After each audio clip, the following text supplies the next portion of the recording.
Bonjour à tous et bienvenue sur Maroc 24. En ce lundi 20 janvier 2025, la Grande Mosquée de Paris se retrouve au cœur d'une polémique retentissante. Alors que des appels se multiplient pour confier sa gestion au Maroc, les révélations sur les liens troubles de son recteur avec le régime algérien suscitent l'indignation. Monument historique érigé en hommage aux soldats marocains tombés pour la France, l'édifice témoigne d'un héritage que l'Algérie tente de s'approprier de manière illégitime. Peut-on encore tolérer cette absurdité? Les détails de cette affaire dans l'article de Zineb Ibn Zahir, publié sur le 360. Chemseddine Hafiz, recteur de la Grande Mosquée de Paris, occupe bien malgré lui le devant de la scène médiatique française depuis le début de l'année, alors que ses liens étroits avec le régime d'Alger ont été dévoilés au grand jour dans le cadre de l'affaire des influenceurs algériens qui menacent la France d'actes de terrorisme. Car plutôt que de mettre à profit son rôle d'homme religieux pour condamner les propos tenus par les auteurs de ces menaces, se désolidariser d'eux et apaiser les tensions entre communautés, celui-ci a au contraire jeté de l'huile sur le feu, en criant à l'islamophobie de l'extrême droite française et à la haine de l'Algérie en particulier, prenant pour cible le lanceur d'alerte algérien réfugié en France, Chawki Benzara et Xavier Driancourt, ancien ambassadeur de France à Alger. Cette sortie médiatique de Chemseddine Hafiz n'est pas passée inaperçue.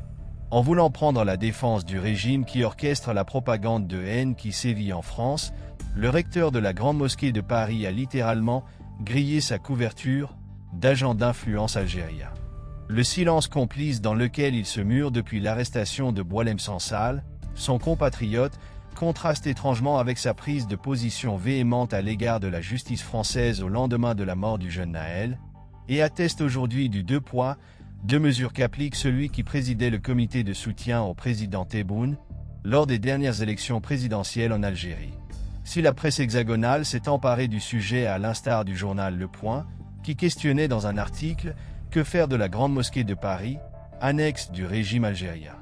Sans pour autant fournir de réponse à cette question, la solution est aujourd'hui apportée par une figure de la droite dite extrême, Damien Rieu.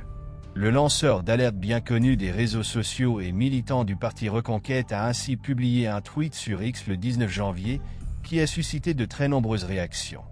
Pourquoi ne pas confier la gestion de la Grande Mosquée de Paris au Maroc? Questionne-t-il ainsi. Une manière de faire subtilement référence à l'histoire marocaine de la Grande Mosquée de Paris, propriété foncière du Maroc, construite et financée en majeure partie par le Maroc, et spoliée par l'Algérie après une série de controverses.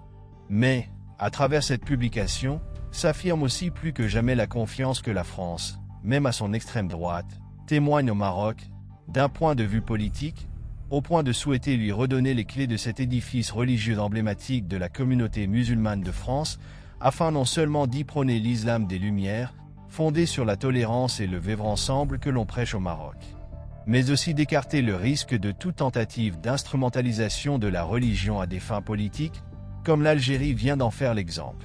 Le régime d'Alger a en effet transformé la Grande Mosquée de Paris en antenne d'influence.